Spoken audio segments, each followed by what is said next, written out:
Inflation is the conversation for today. And I'm going to tell you guys about the crazy inflation numbers that were released on the stock market this morning. So get comfortable, buck up your seatbelt. We're going to get started on the Black Financial Channel right now.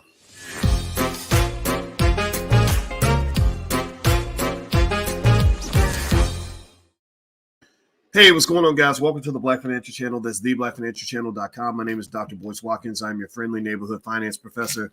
On the Black Financial Channel, we talk about Black wealth and Black economics every day because we are obsessed with Black wealth and building our community. And the one condition is that I ask you that you become Black first. Black first means that you must put yourself at the top of the priority list. Stop serving other people before you serve yourself. Black first means that we take care of our own. It means that we build our wealth and we know how to do what we need to do in order to build our community. So if you agree with that philosophy, put a hashtag B in the number one in the chat, hashtag B1. That is the calling card that we use to describe the B1 philosophy. So put the B1 in the chat if you agree, and also shout out what city you're from. I'd like to see what city you guys are from. All right. So how many of you saw today? Give me a yes or no. How many of you saw today that there were some crazy inflation numbers released, big inflation numbers that really kind of rattled the stock markets. I don't know if you guys noticed this or not, but the stock market got hit pretty hard with the consumer price index data that was released that was expected to be much lower than what it was.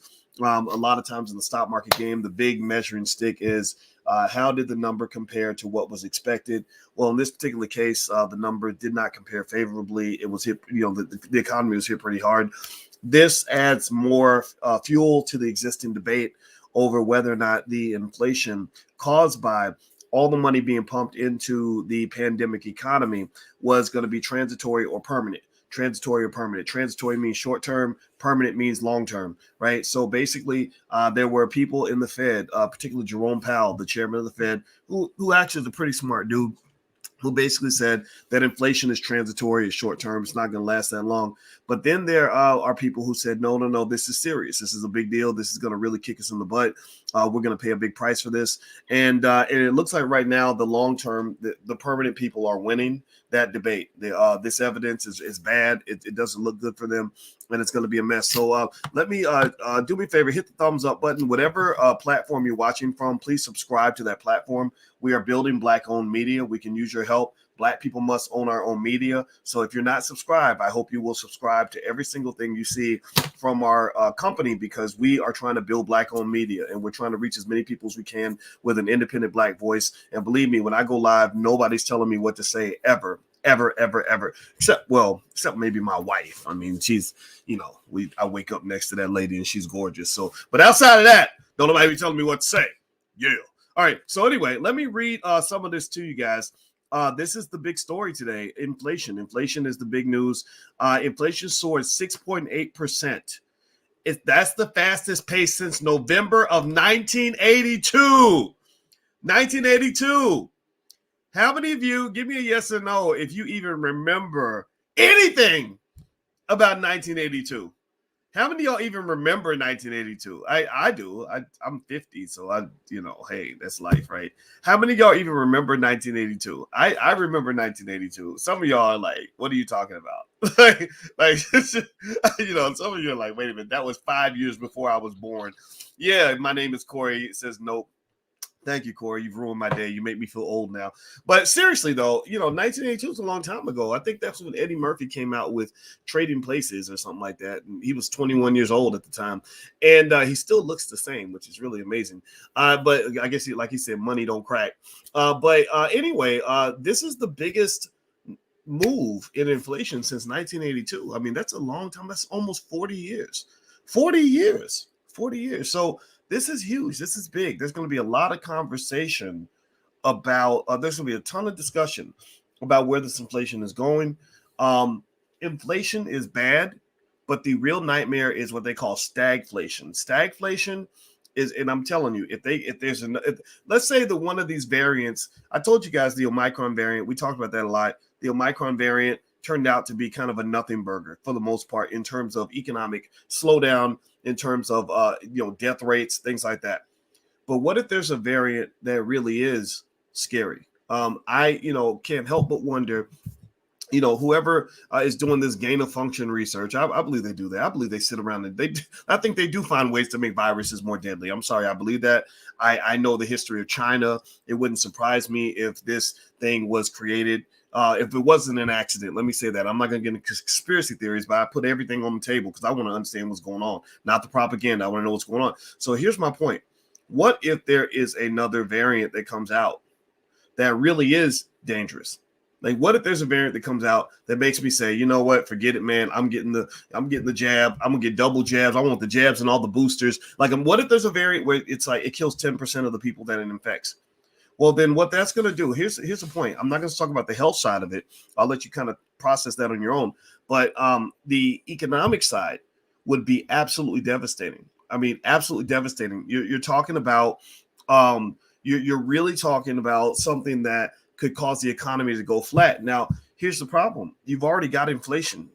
Inflation that a lot of people believe is driven by supply chain bottlenecks. Like, you notice a lot of people going into trucking. Anybody notice a lot of people going into trucking and transportation? Well, the reason I believe that a lot of people going into trucking and transportation could be that because of these supply chain bottlenecks, it's become very expensive to ship items. So one of the challenges that Amazon and Walmart and other companies are dealing with right now is how do we even get our stuff from Taiwan to the United States? Amazon is being super creative with this. Actually, this is what makes me respect this company. I just love the management of Amazon, love the management of Disney, companies like that, because they tend to be really good at solving problems. So Amazon's actually buying ships and buying their own shipping containers and doing all these other things where they're actually becoming big players in the whole U.S. transportation network. So ultimately, these sorts of things affect inflation. So you've got a couple of factors that were always existent. One, the supply chain bottlenecks, like, for example, the chip shortage was causing the prices of cars to go up. When Alicia and I went to go get a new car, one of the things that the guy kept talking about is that because the chips are short, they're running short on cars, right? You had let's see here. You might have just a tough time getting supplies from one country to the other. That was an issue, right? The ports are getting filled up, and all this, all these other things are kind of happening there. And then you had the labor shortage, right? The Great Resignation makes a lot of people not even want to go to work.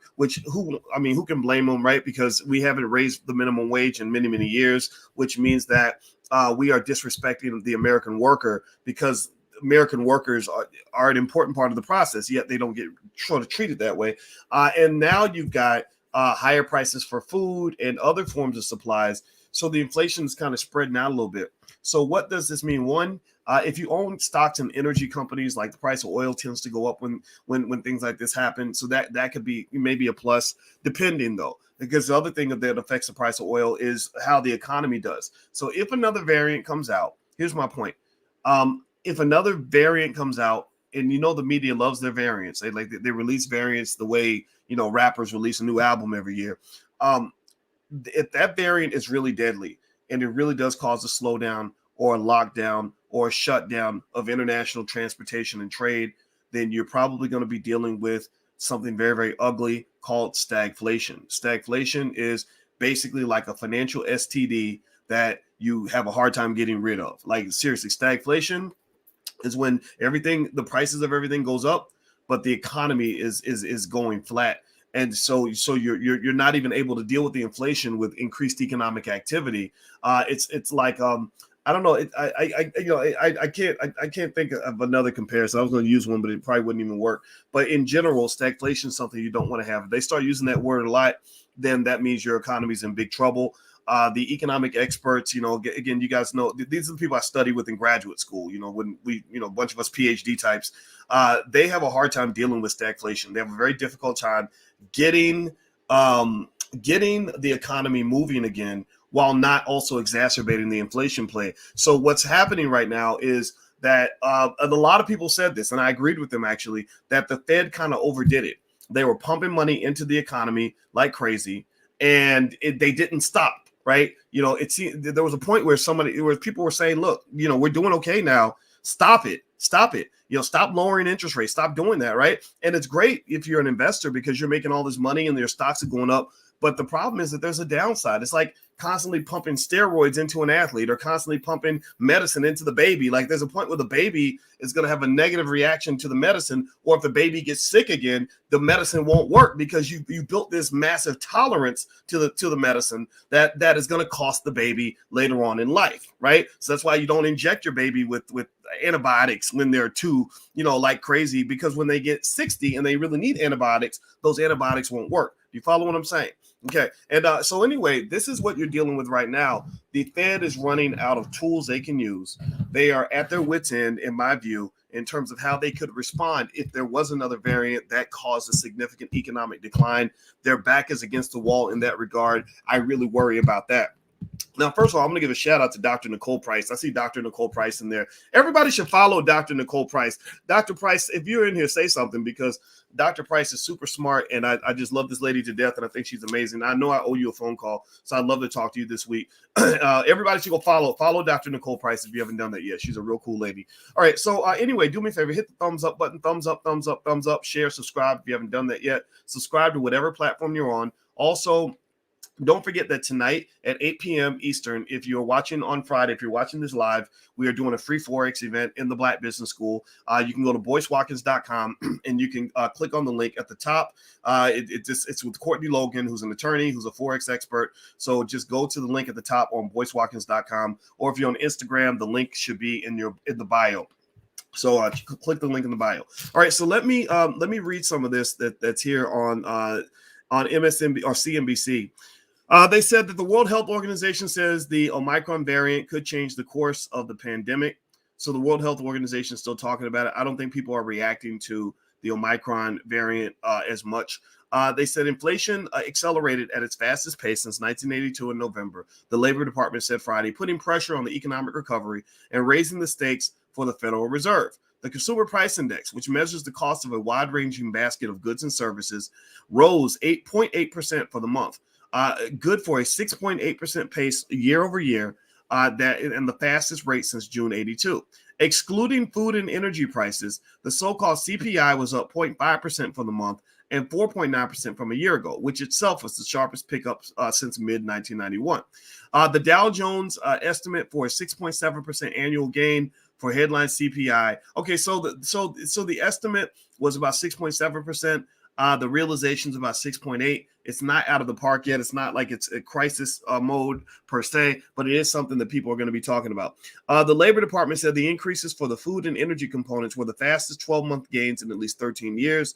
Shelter costs, which comprise about 1/3 of the CPI, increased 3.8% on the year, the highest since 2007 as the housing crisis accelerated. Markets reacted positively to the report with stock index futures. So it's interesting that they reacted positively. Stock index futures on Wall Street rising while government bond yields also climbed. Some economists thought Friday's report could indicate even sharper inflation of greater than 7% for the headline number. Yeah, and here's the other thing too. If you have a lot of tech stocks or a lot of some economists thought, or if you own a lot of companies that haven't made a lot of money yet, like companies like, I don't know, like say an Uber or something like that, that are losing money, that expect to make money later on down the line, those companies may have actually experienced a dip today. Or maybe your small electric vehicle stocks. Like I remember mentioning to you guys, one of you asked me about a particular EV company, and I told you to be very careful about sort of trying to predict which company was going to win in a certain industry. It is very easy. You know, when I was in graduate school, we would look at all this data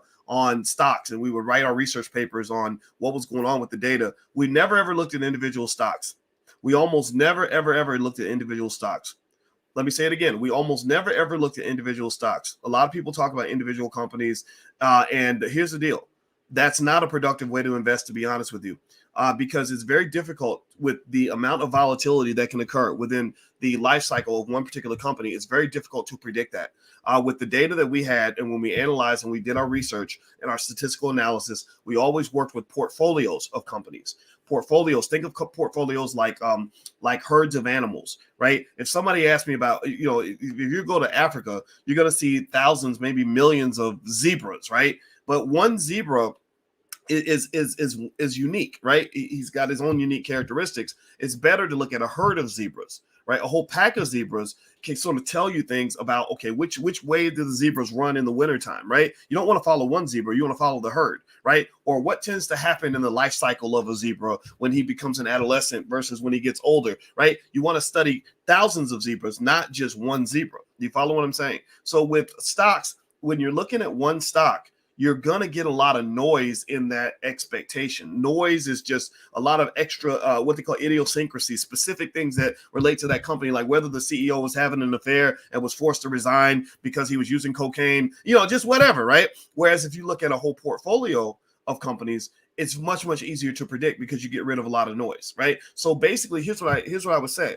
When people ask me about things like electric vehicle stocks, do I think that I don't know, one of these EV companies, I can't think of it, Lordstown Motors is going to do well? I'm like, I don't know, but I know EVs are coming. I know that for sure. But I don't know what Lordstown Motors is going to do. I don't know if they're going to be big or not, right? So ultimately, what I would encourage you to do is, if you have an interest in an industry, find like some sort of mutual fund or index fund that tracks that industry, so the experts can do all the heavy lifting for you and figure out which companies are going to be the winners in that industry. Kathy Wood, for example, is really good at sort of saying, oh yeah, 10 years from now, this is going to be huge. The metaverse is going to be big. She doesn't say, well, this metaverse company is going to be big. She says, oh, we got a basket of 50 metaverse companies that we predict will be the winners long term in this growing industry. That's much more easy, or much easier, not much more easy, but much easier to predict. Do you follow what I'm saying? Okay. So what else is happening here? I'm looking.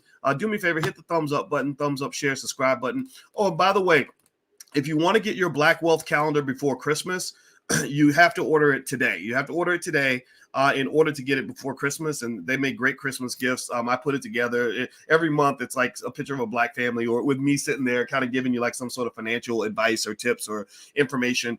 We try to make it educational because we're trying to incorporate Black wealth into your culture, into your household culture. So the calendar is good for that. You can put it on the refrigerator or something like that, or give away as Christmas gifts to relatives. And every month there is a heavy Black wealth lesson in terms of something that you can apply that will make you better when it comes to economics. So if you want to take a look at the calendar, you can either go to blackwealthcalendar.com, or you can just go to boycewatkins.com. If you go to my website, it's right there. The link is in the bio if you're watching from Instagram. So let me see here. They said some economists think inflation is near its peak, particularly with energy prices declining in recent weeks. While West Texas immediate oil is up more than 52% in 2021, the price has come down about 14% from its most recent peak in November. With unemployment claims running at their lowest pace since 1969, so a lot of people are finding jobs now. Anybody that wants a job in this economy is getting one. That's a good indicator that the economy is kind of moving along in a solid way. Gross domestic product is expected to show strong gains to end 2021. The Federal Reserve is watching the data closely ahead of its two-day meeting next week. So next week, the Fed is going to meet. When the Fed comes out and gives when the chairman comes out and gives a speech, the press is going to be listening to every word that comes out of his mouth. And all those words are going to allow them to decide if they think that the Fed is going to start tapering a little earlier than it was expected. Tapering meaning slowing down their bond purchases, right? Which is going to have sort of a dampening effect on the economy. The really heavy dampening effect, which actually the Fed needs to do this though, is when they actually raise interest rates, right? So the Fed is probably not going to raise interest rates until 2022. The JP Morgan believes they're not going to raise interest rates till 2023. Raising interest rates, the reason it's a big deal is because if they raise interest rates, you're probably going to see a dip in your stock prices, because that's their way of kind of reining in the economy. Like you ride the horse and the horse is galloping really fast and you kind of pull the reins back to slow the horse down. Well, the economy is that horse, and there's a belief that they're going to slow down the speed of growth of the economy once they're sure we're in recovery territory. So I believe that the point where they're going to be more sure is when we kind of put this pandemic really behind us. And the media is kind of, I think, conflicting with that a little bit, because the media really wants this pandemic thing to keep going because that's a cash cow, right? Talking about virus. And I watched CNN, and I noticed on CNN they had like a virus counter, like literally number of cases, number of deaths, and it was just right there the whole time, right? Like, so literally that's interesting, because It's like, okay, so this is part of their entertainment now, right?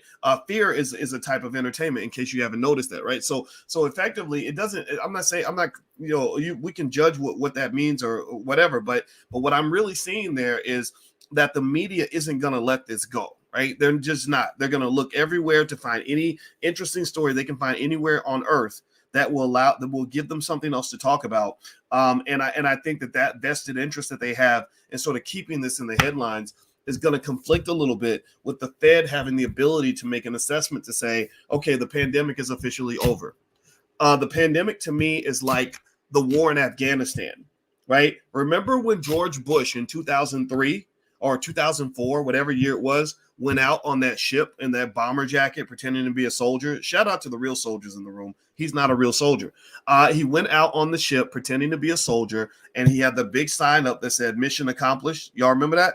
And he was like, he declared an end to official operations in Iraq or something. I forgot what he said, but it's something very official to say, we have won this war and the war is over.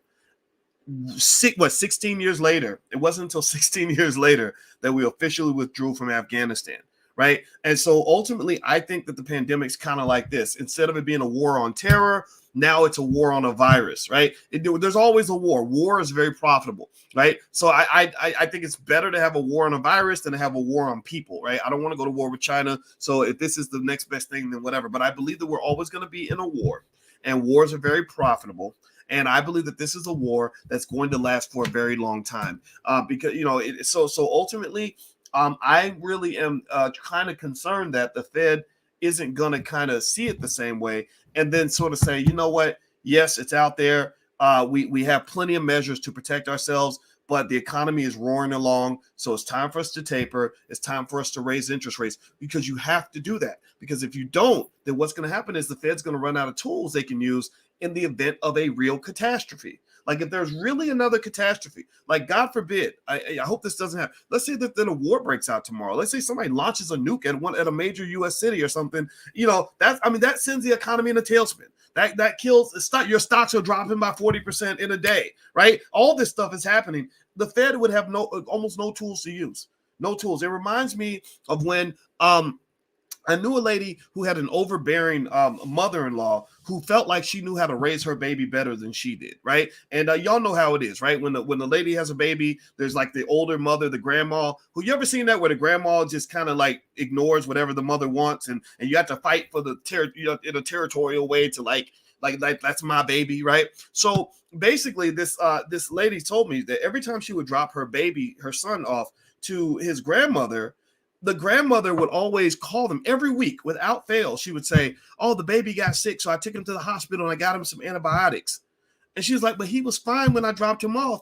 How come he gets sick every time he comes to your house? And how come every time he comes to your house, he's in the emergency room or he's always on antibiotics?" And she's like, "Stop putting my son on antibiotics, because when he gets older, though, and really needs antibiotics, it's not going to work. Because your hypochondriac ass is constantly taking my son to the emergency room and getting him put on antibiotics. That's going to mess him up, right?" So the economy is kind of the same way. So, sometimes we have legitimate crises in our society that need to be addressed. We have legitimate crises in our economy that have to be addressed. The tools to address those crises are, one, buying back bonds, right? Pumping money into the economy, increasing the money supply but with the Fed buying as many bonds off the market as possible. Two is lowering interest rates to make the cost of money cheaper, to kind of create more circulation in the economy. Well, the problem is that they keep pumping these financial antibiotics into the economy, and the baby doesn't need the antibiotics anymore. The baby does not need the antibiotics anymore. They don't need the Fed buying $100 billion a month in bonds. They don't need interest rates being damn near zero. That's the reason why you put your money in the bank and they say, well, we can give you a 0.0007% return on your savings, right? Because there is no interest anymore. Like, money is free. Money is cheap. And the interesting thing is that when money is free and money is cheap, it tends to benefit rich people and mostly white people. They can get access to all the capital that they need, and they're looking for people like you and I who need need, money for a mortgage or money for our small business, and they charge you the interest, but they're not paying the interest because the money is damn near free because they're kind of just printing it and just pumping it out into the economy. And it does make rich people richer. And I think that's part of what's also driving this massive amount of inequality. The people that have access to the cheap money and the free money are the people that are able to go out and make investments and to grow their money. Whereas the people who are actually the poor working stiffs that have to go to work every day and don't have anything invested and don't own any assets, they're absolutely being crushed and killed by this economy, right? So there are plenty of jobs available, but the jobs don't pay jack. And so that's why a lot of people are trying to figure out another method, right? So I've been talking to you guys about this consistently, that I think that you literally want to try your best in your own household to really talk to your children about all the different ways to make money that go beyond just simply getting a job, because I just don't think that's a good option, even for people that have a college degree. Even people with college degrees that get jobs are not that happy, or at the very least, you have to have a process where eventually you get into the asset ownership game so that when this free money, cheap money, asset inflation takes place, you're able to get at least a little bit of piece of that, right? So just keep that in mind. That's the big picture. That's what I'm saying, and that's what it is. All right, so anyway, guys, I'm going to go. Don't forget, tonight at 8 p.m., if you're interested in Forex, we have Courtney Logan coming through. He's an adjunct faculty member in the Black Business School, a really smart Black man. He's an attorney. He's a 4-time national debate champion, which is pretty freaking impressive, but he's also an expert on Forex, and he is I'm very proud to have him as part of the faculty, and he's going to be doing a free event on Forex investing. So if you're interested in getting started, just go to boycewatkins.com. The link is at the top. We get started at 8 p.m. Number 2, if you want a Black Wealth calendar and you want to get them before Christmas, go ahead and go to blackwealthcalendar.com, or you can go to boycewatkins.com, either one, and get the calendar. If you want to support us, get a bunch, for your relatives, give them away to your loved ones, things like that, or go to powernomics.com and get some Dr. Anderson books. Give the gift of wealth and power and intellectualism to your family. That's something they can keep for the rest of their lives. All right, I got to go. I'm headed to Atlanta to go handle some business. Going to go down to the Black House. I'm excited. You guys know I have an office down in the Black House now. Dr. Alicia and I do, and we own some property there, because I'm telling you, I think Atlanta is just the place to be. Atlanta represents the future. Atlanta's where it's going to be happening in the next generation. So Chicago and Atlanta, I'm kind of going back and forth between the two and doing business in both places. And I encourage you to sort of pay attention to that, because I'm telling you, Black people are going to be making billion-dollar, trillion-dollar moves in this generation and the next. And I'm excited to be a part of that. All right, guys. So have a good day. God bless you. Love you. Please hit the thumbs up button, share, subscribe on your way out. I'll see you guys soon. Take care. Peace.